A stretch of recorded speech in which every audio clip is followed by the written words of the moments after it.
Yeah, if you have never experienced trying to perform at a very high level of arousal, when your heart's jacked and your adrenaline's pumping through your system, you really don't know what that's like. And it's a very difficult thing to do. You know, I was shocked when I started bow hunting. When you experience that moment when you shoot all these arrows and you're like, oh, I'm really good at shooting arrows. I've got it down. And then all of a sudden a screaming bull is moving through the trees and you have this open window to shoot and your heart is fucking hammering in your chest and your pin's moving around like this. And you're like, oh my God, like I got to figure out a way to calm myself the fuck down. Like I was shocked that where there's really no, I mean, the consequence is I don't want to wound an animal. And I don't want to fuck it up. I want it to be a clean and ethical kill. So there's no danger to me.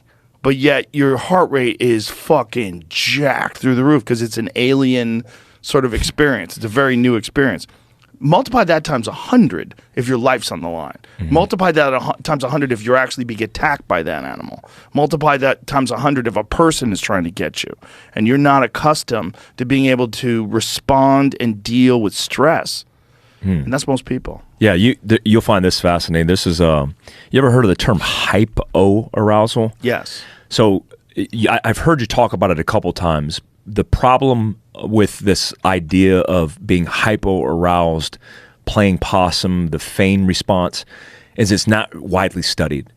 There's a woman named Amanda Ripley. Have you ever interviewed Amanda Ripley? No. She wrote the book Unthinkable, and it's a real good book on why people live, why people die. I'm fascinated by that shit in survival.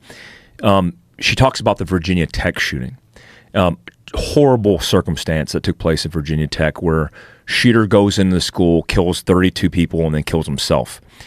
He goes classroom to classroom, shooting students, like one at a time, at will, at random, shooting them in the head. Like 93% or more of the people he shot in the head. So he's just walking one by one.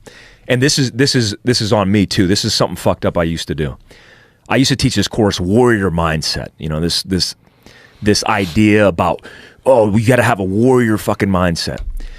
And when I taught it, I used to use Virginia Tech as an example. And I would say, when does it become real for you to get off your ass and fight for your life? Is it when the 10th student closest to the door gets popped in the fucking head by a semi-automatic pistol? Or is it the second person, the third person? Or maybe your friend, because friends sit together in classrooms. Was it your friend? Was it your friend that woke you up so you could fight for your life? Or was it when the Glock was put against the back of your head and then you went, oh, I need to fight, and then you got popped in it and it's too late, you're fucking dead? Why did nobody fight? And that's because I didn't know better. I was ignorant to the science. There is a response, as noted by Amanda Ripley and in different experiments, of the chicken. You take the chicken and you scare the shit out of it. You put its head on a table like you're going to lob it off and you pet it, it will freeze in paralysis, right? Hypoarousal, not to be confused with hyperarousal, is part of the parasympathetic nervous system. And it will shut your shit down. And what happened in Virginia Tech is there was a student, and one of the students in the classroom of 13 pretended to be dead. He said when the shooter came in, he heard gunshots, and he put himself in a situation physically where he looked like he was shot. And as the shooter bypassed him one at a time, he heard and was conscious to things, but he was frozen in place. He had paralysis. He said at one point he thought he was shot because he went to move and his legs didn't work. And he was aware, but he was frozen. The shooter left, reloaded, came back, bypassed him again, and continued to shoot. Everybody in that classroom got shot. 9 of the 13 got killed. And he survived.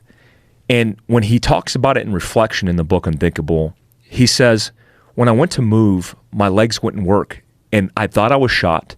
And I said to myself, this isn't so bad.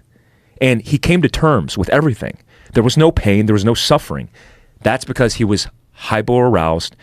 And sexual trauma victims, by the way, refer to this. They say, I couldn't fight and I feel guilty. because I should have fought. There's a statistic that was done on sexual assault victims where 10% claimed that they were in paralysis. What's unique about that situation is 10% is more than the percentage of people who fought. So a sympathetic response versus a parasympathetic response, which means in us, we have a mechanism to quit, to check the fuck out. What do you think that's for? They studied it, and they think, this is all speculation, like the possum effect, they think it is for the predator to assume the prey is tainted.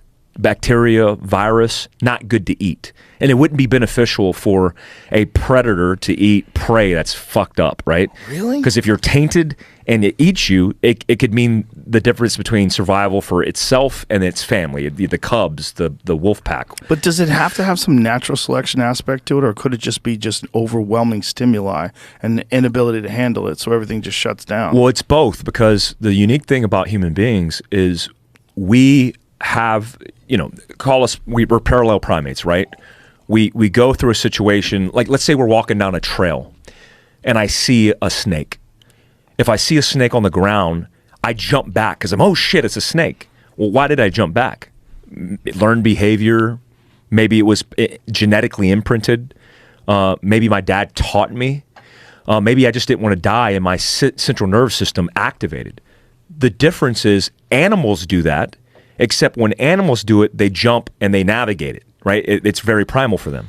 When we do it, we jump back and then we stare at the fucking snake and we go, dude, I don't want to fucking die. I got kids at home. I don't want to fucking die. If I die, tell my wife I love them. Like, dude, that's a gardener snake. You're good. You're not going to die. Like, oh, okay, cool, right? And you move on.